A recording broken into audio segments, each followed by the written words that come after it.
The first page, The Girl and the Strange Things. A few years ago, when I was still living with my family, our house was next to an old, weathered home where an elderly neighbor lived. Every day, I played with my younger brother and cousins in the backyard, where we could see into her garden as she watered her plants. She kept a flock of ducks that swam in a pond behind her house. One day, the ducks suddenly vanished without a trace, even though the entire neighborhood had no predators around. Not long after, my grandmother told me she once saw a girl in a red dress walking on the neighbor's roof at 3 a.m. I didn't believe it until one day, while we were playing, I heard a scream coming from the neighbor's house. Peeking through the fence, I saw a pile of blood-soaked human bones and a skull by the pond, reeking of death. That horrifying sight haunted me all night. I couldn't sleep. At exactly 3 a.m., I heard the sound of metal clashing in our backyard. Looking out the window, I saw a girl in a red dress walking along the fence, on all fours. Her skin was pale and she had no eyes, only 2 dark fluid-filled sockets crawling with insects.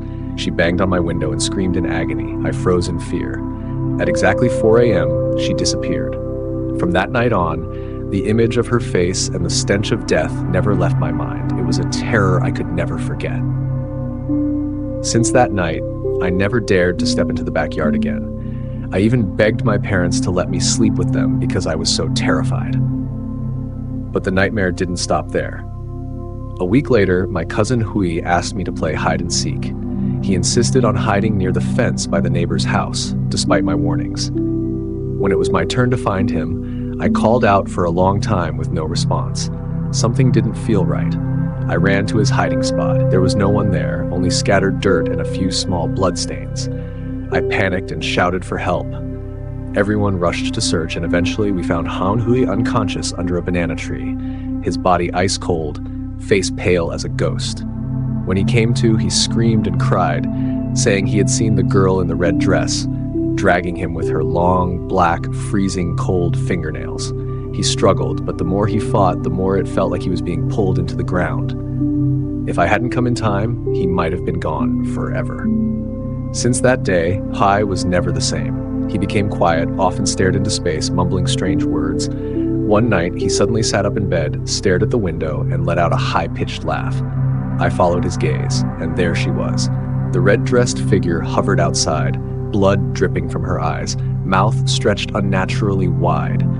My grandmother had to take Hai to a temple for an exorcism. The monk said he was being followed by a strong yin spirit, and if not cleansed soon, his life would be at risk.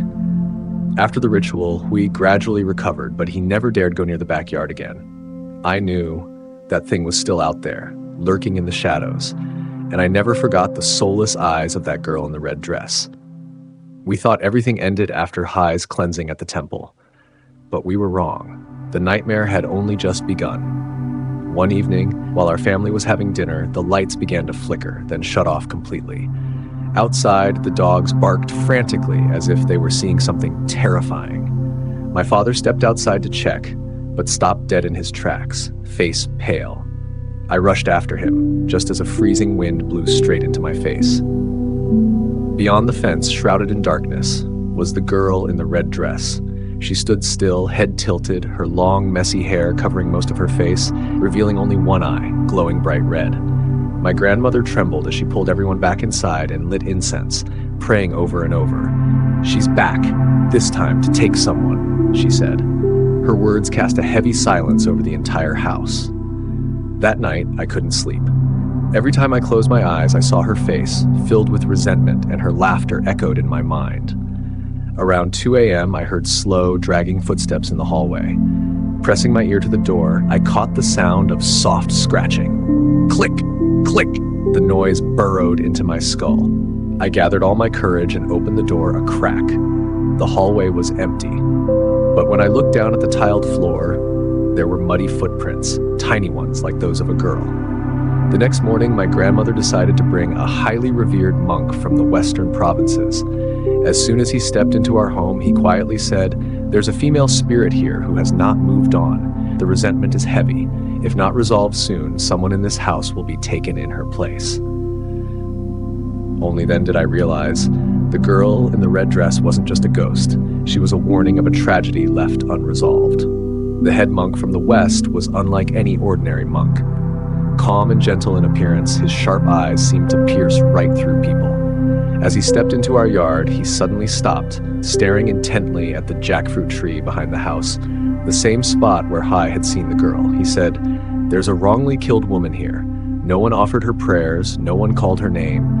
Years of hatred have turned into malevolent energy. If it's not lifted, the whole family may suffer." That very night, the monk performed a ritual. We were instructed to stay silent, not step outside, not even open the door, no matter what we heard. At 11 p.m., the wind howled as if someone was screaming. Through the window crack, I saw flickering red candles in the yard. The monk sat cross-legged, chanting with his wooden bell in hand. Suddenly, we heard sobbing coming from the jackfruit tree. A girl's voice, soft at first, then wailing in agony. A faint red figure slowly appeared, floating before the monk. Her long, tangled hair, her wrinkled red dress, and her deep, glowing red eyes. The monk continued chanting calmly. The ghost lunged at him, but an invisible force stopped her. He pulled out a golden talisman, raised it high, and shouted, "Return to the 3 jewels, release your grudge." At that moment, the girl let out a horrific scream, then dissolved into black smoke that rose into the tree. After the ritual, the air in the house felt lighter. The tree no longer rustled strangely. But as the monk prepared to leave, he turned to me and said softly, "She's gone, but not at peace. You must uncover the truth of the past or she will return, stronger." I still haven't forgotten his warning. I began digging into the history of our land. When I asked around, the neighbors avoided the topic, saying, "Old stories, better left buried." But I couldn't let it go. Ever since that night, I kept dreaming of the girl in red standing at our door, her face emotionless, but tears streaming down her cheeks. One afternoon, Aunt Tu, the oldest resident of our area, called me over and whispered, "Back then, your land was just an empty lot." A girl from the countryside came to Saigon for work. Her employer deceived her, then killed her, buried her right under the jackfruit tree. The police didn't investigate properly and her family left the area. Her name was Truk, Nguyen Thi Truk. My blood ran cold. I dug under the jackfruit tree and there it was, small bones and a silver leaf-shaped necklace. I brought the items to the temple where the monk had once been. He looked at them and fell silent. She hasn't moved on. She doesn't want to harm anyone. She just wants to be remembered, to be called by name. That night, we set up a small altar under the jackfruit tree. We lit candles, incense, and called her name. I placed the necklace on the altar and prayed, "If you were wronged, please rest in peace. Now we know your name. You're not forgotten." As the incense burned low, a soft breeze passed through. Not cold, not frightening, but warm, like a thank you. Since that night, no more strange things happened in our house. The jackfruit tree blossomed and bore fruit again.